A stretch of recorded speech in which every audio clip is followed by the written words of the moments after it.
नमस्कार,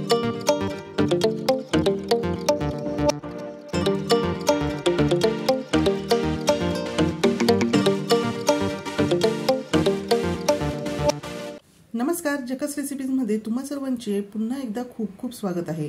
आज आपण गव्हाच्या पिठाची अगदी खुसखुशीत आणि तोंडात टाकताच विरघळणारी अशी चविष्ट नानकटाई बनवणार आहोत। पण आज आपण नानकटाई ओव्हनमध्ये अथवा कढईमध्ये बनवणार नाही, तर बनवणार आहोत अप्पे पात्रात। कशी बनवायची ते आपण लगेचच बघूयात। त्यासाठी सुरुवातीला कोरडे मिश्रण जे आहे तर ते तयार करणार आहोत। तर त्यासाठी मी 1 कप एवढे गव्हाचे पीठ घेतलेले आहे, अर्धा कप घेतलेले आहे बेसन पीठ म्हणजे चना डाळीचे पीठ, आणि पाव कप म्हणजेच 1/4 कप एवढा बारीक रवा इथे घेतलेला आहे।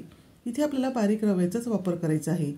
त्यानंतर हाफ टीस्पून इथे मी बेकिंग पावडर घेतलेली आहे आणि हाफ टीस्पून इथे आपल्याला बेकिंग सोडा घ्यायचा आहे। त्यातच मी 1 चमचा वेलची पावडर सुद्धा घालून घेणार आहे। त्याऐवजी इथे तुम्ही व्हॅनिला पावडरचा सुद्धा वापर करू शकतात। आता हे सर्व जे मिश्रण आहेत आपण चाळणीने चाळून घेणार आहोत, म्हणजे हे जे मिश्रण आहे ते अगदी व्यवस्थित मोकळे होईल आणि यामध्ये काही गाठी वगैरे असतील त्या सुद्धा पूर्ण निघून जातील आणि हे जे कोरडे मिश्रण आहे ते छान असे हलके फुलके तयार होणार आहे। आता आपण हे बाजूला ठेवणार आहोत आणि त्यानंतर एका भांड्यामध्ये मी घेत आहे अर्धा कप एवढे साजूक तूप। साजूक तूप आपल्याला रूम टेम्परेचरवरचेच घ्यायचे आहे। तुम्ही बघू शकता अशा पद्धतीचे घट्टसर तूप आपल्याला हवे आहे। तूप आपल्याला अजिबात वितळून वगैरे इथे घ्यायचे नाही। हिवाळा असल्याने रूम टेम्परेचरला हे असे घट्टसर तूप आहे, पण उन्हाळ्यामध्ये हे थोडे सैलसर असते। अशा वेळेस तुम्ही फ्रीजमध्ये थोड्या वेळासाठी हे तूप ठेवून थोडेसे घट्टसर करून नंतर वापरायला घेऊ शकतात। आता आपल्याला हे तूप फेटून घ्यायचे आहे। तर तुपाचा आपल्याला रंग बदलेपर्यंत फेटायचे आहे। चमच्याने फेटले असता खूप वेळ लागेल, म्हणून मी इथे ग्लास घेतलेला आहे आणि त्या ग्लासाच्या साहाय्याने एकसारखे फिरवून हे तूप व्यवस्थित असे फेटून घेणार आहे। इथे तुम्ही हँड मिक्सरचा सुद्धा वापर करू शकता, बीटरचा सुद्धा वापर करू शकतात।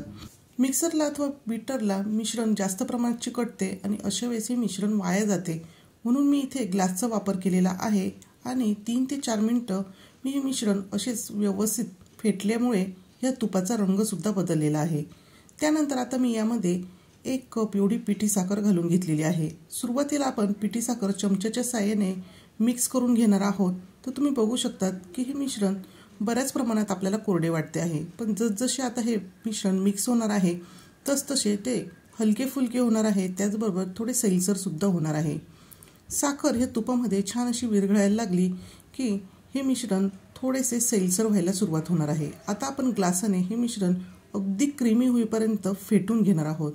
तर इथे तुम्ही बघू शकता की आता या मिश्रणाचा कलर अजूनच बदललेला आहे आणि अशा पद्धतीचे टेक्स्चर आल्यावरच आपण यामध्ये कोरडे जे पदार्थ आहेत ते मिक्स करणार आहोत। सुरुवातीपासून आतापर्यंत हे मिश्रण तयार करण्यासाठी 7 ते 8 मिनिटं लागलेले आहे आणि जे कोरडे मिश्रण आहे तर ते आपण अगदी सगळे एकदम न घालता थोडे थोडे करून घालणार आहोत। तर सुरुवातीला थोडेसे चमच्याने मिक्स केल्यानंतर उरलेले जे कोरडे मिश्रण आहे तर ते सर्व आपण यामध्ये घालून घेणार आहोत। चमच्याने आपण हलकेसे हे मिश्रण मिक्स करणार आहोत आणि त्यानंतर हाताने आपण याचा गोळा तयार करण्याचा प्रयत्न करायचा आहे। सुरुवातीला जरी हे मिश्रण कोरडे वाटत असले तरी पण हाताच्या उष्णतेने यामधले तूप हे वितळून अशा पद्धतीचा याचा गोळा तयार होतो। यामध्ये आपल्याला दुधाचा पाण्याचा अजिबात वापर करायचा नाही आणि जर तुम्हाला हे मिश्रण खूपच कोरडे वाटले तर अशा वेळेस तुम्ही एखादा चमचा इथे तुपाचा वापर करू शकतात। थोडंसं आपल्याला इथे वेळ लागणार आहे, पण हळूहळू असा मऊसर गोळा हा तयार व्हायला सुरुवात होते। त्यासाठी तुम्ही थोडेसे इथे पेशन्स ठेवण्याची नक्कीच आवश्यकता आहे। आता आपले नानकटाईसाठीचे जे पीठ आहे तर ते भिजवून इथे तयार झालेले आहे। अगदी छान असा मऊसर हा गोळा इथे तयार झालेला आहे।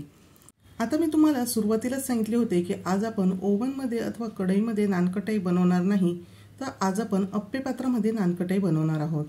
अप्पे पात्रामध्ये नानकटाई बनवल्यामुळे एका वेळेस जास्त प्रमाणात आपण नानकटाई ही तयार करून घेऊ शकतो। जर तुमच्याकडे कोटिंगचं जर अप्पे पात्र असेल तर अशा वेळेस त्याला तूप लावण्याची आवश्यकता नाही, पण इथे माझे जे अप्पे पात्र आहे तर ते कोटिंगचे नाही, त्यामुळे मी त्याला आतून तूप लावून घेते आहे, म्हणजे तयार केलेली नानकटाई ही अप्पे पात्राला चिकटणार नाही। आता सर्वच नानकटाई एकसारख्या आकारात तयार व्हायला हव्या यासाठी मी इथे एक आपला मेजरिंगचा जो स्पून आहे तर तो घेतलेला आहे आणि त्या साहाय्याने हे पिठाचे गोळे तयार करून घेते आहे। या ठिकाणी तुमच्याकडे जोही कोणता छोटा चमचा असेल त्याचा सुद्धा तुम्ही वापर करून घेऊ शकता। छान असा गोल गोळा तयार झाल्यानंतर हलक्या हाताने आपल्याला दाब द्यायचा आहे। यापेक्षा जास्त आपल्याला ही नानकटाई पसरवून घ्यायची नाही। तर आता हे जे नानकटाई तयार करून घेत आहोत तर त्या लगेचच आपण तयार करून घेतलेल्या अप्पे पात्रामध्ये ठेवून घेणार आहोत। तर सर्व नानकटाया आपल्या ह्या छान अशा तयार होत आहेत आणि दिसायला सुद्धा छान दिसत आहे। पण या नानकटाया अजूनच छान दिसाव्या यासाठी मी काही इथे बदामाचे काप आहेत तर ते लावून घेणार आहे। तुम्ही तुमच्या आवडीनुसार हवे ते ड्रायफ्रुट्स इथे लावून घेऊ शकतात। आणि हे बघा आपल्या या सर्व नानकटाया इथे तयार झालेल्या आहे। आता आपण इथे जाड तवा वापरायचा आहे आणि तवा मी सुरुवातीला गरम केलेला नाही, तर त्यावर लगेचच अप्पे पात्र ठेवलेले आहे आणि त्यावर घट्टसर अशी झाकण लावायचे आहे जेणेकरून यातली वाफ ही बाहेर जाणार नाही। आता बऱ्याचदा काही जणांच्या अप्पे पात्राला असे हे लीडचे झाकण असते पण बाजूला असे हे छिद्र असल्यामुळे वाफ बाहेर जाते। मग अशा वेळेस यामध्ये तुम्ही कागद वगैरे घालून असे लीडच्या झाकणाचा सुद्धा वापर करू शकता अथवा यावर घट्टसर ताट ठेवले तरी चालेल। 15 मिनिटे आपल्याला नानकटाई भाजून घ्यायची आहे, पण तवा आपण इथे थंडच वापरलेला होता त्यामुळे सुरुवातीला आपण 2 मिनिटे हाय फ्लेम ठेवायची आहे आणि त्यानंतर अगदी लो फ्लेमवर ही नानकटाई व्यवस्थित अशी भाजून घेणार आहोत। तर बाकीचे उरलेले जे पीठ आहे तर त्याला मी टुटी फ्रुटी लावून या नानकटाया हे तयार केलेले आहे। 15 मिनिटांनंतर आता आपण झाकण उघडणार आहोत आणि त्याचबरोबर गॅसची फ्लेम सुद्धा आपल्याला बंद करून घ्यायची आहे। खालच्या बाजूने आता आपण चेक करायचं आहे की नानकटाई व्यवस्थित अशी भाजली गेली की नाही। नानकटाई गरम आहे आणि अगदी नाजूक आहे त्यामुळे अगदी आपल्याला सावकाश आणि अलगद हाताने ही नानकटाई हाताळायची आहे। खालच्या बाजूने तुम्ही बघू शकता नानकटाईला खूप छान असा तांबूस रंग आलेला आहे आणि आपल्याला अशाच पद्धतीची नानकटाई इथे हवी आहे। आता आपण ही नानकटाई वरच्या बाजूने सुद्धा छान अशी तांबूस व्हावी यासाठी पलटवून घेणार आहोत। सर्व नानकटाई आपण पलटवून घ्यायच्या आहेत आणि अप्पे पात्र तवा या ठिकाणी गरम आहे त्यामुळे खालच्या बाजूने सुद्धा याला छान असा रंग येणार आहे आणि पुन्हा यावर आता आपण झाकण ठेवणार आहोत आणि 10 ते 15 मिनिटं हे असेच ठेवायचे आहे। त्यानंतर आता आपण झाकण उघडून बघणार आहोत की नानकटाई ही वरच्या बाजूने सुद्धा व्यवस्थित अशी भाजली गेली आहे अथवा नाही।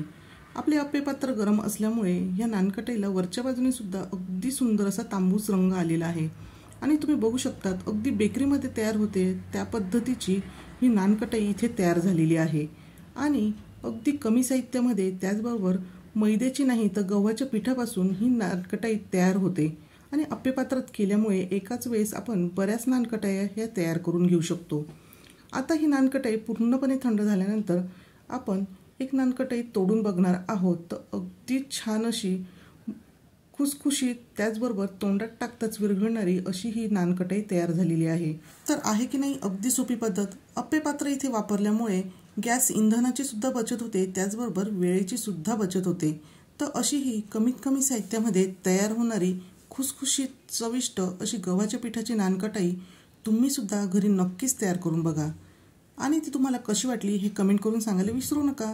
जर व्हिडिओ आवडला असेल तर व्हिडिओला लाईक करा, शेअर करा आणि नवीन असाल तर सबस्क्राईब करा। पुन्हा भेटूया अशाच एका झकास रेसिपी सोबत।